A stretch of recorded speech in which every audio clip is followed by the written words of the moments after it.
જય અંબા, જય ખંભલાઈ માં.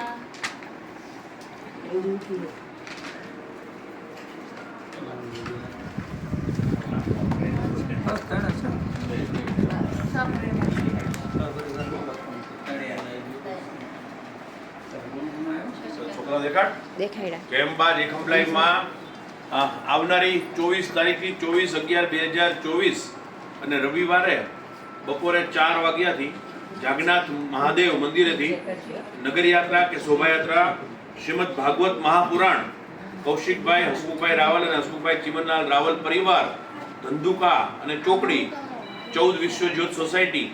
અને આપણે કથા સ્થળનું નામ રાખેલું છે શ્રી વૈકુંઠ. તો શ્રી વૈકુંઠ નામનું સ્થળ એનાથી મોટું તો સ્થળ કે હોઈ ન શકે. અને જ્ઞાન સપ્તાહથી મોક્ષ સપ્તાહ છે. અમને વિશ્વાસ છે કે આ સપ્તાહ સાંભળ્યા પછી મારા પિતૃઓનો મોક્ષ નિર્વિઘ્ને અને નિશ્ચિત રૂપે થઈ જ જવાનો છે. આજે એની કંકોત્રીની તૈયારીઓ થઈ રહી છે બધી જગ્યાએ.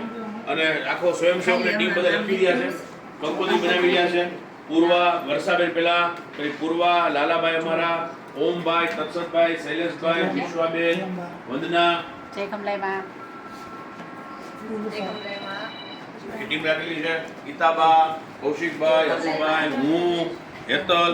અને કંકોત્રીનો પેલો લુક કંકોત્રી તમે જુઓ કે સરસ મજાની કંકોત્રી શ્રીમદ ભાગવત મહાપુરાણ. ખાસ વિનંતી છે ભાઈઓ કે જ્યારે પણ આવે ત્યારે એને અવશ્ય વાંચજો હૃદયથી, એકદમ લીટીએ લીટી, તો તમને માહિતી મળશે. અને સાથે તમામ પરિવારજનોને જણાવવાનું કે બધા માટે એક અમૂલ્ય ગિફ્ટ રૂપે અંદર એક ગિફ્ટ હેમ્પર મૂકેલું છે. એક ચાંદલાનું પેકેટ છે, એમાં તમારો નંબર લખેલો છે. તમે જ્યારે પણ કથા સ્થળે સાંભળવા આવો ત્યારે પેકેટ લઈને આવવાનું છે તમારે. તો તમને એક સરસ મજાની એક અમૂલ્ય ગિફ્ટ અમારા પરિવાર તરફથી તમને મળશે, જે તમે આજીવન તમારી ઘરે સાચવી શકશો, જે જ્ઞાનવર્ધક છે. અને ઘરમાં એ વસ્તુ રાખવાથી ઘણો બધો ફાયદો થશે.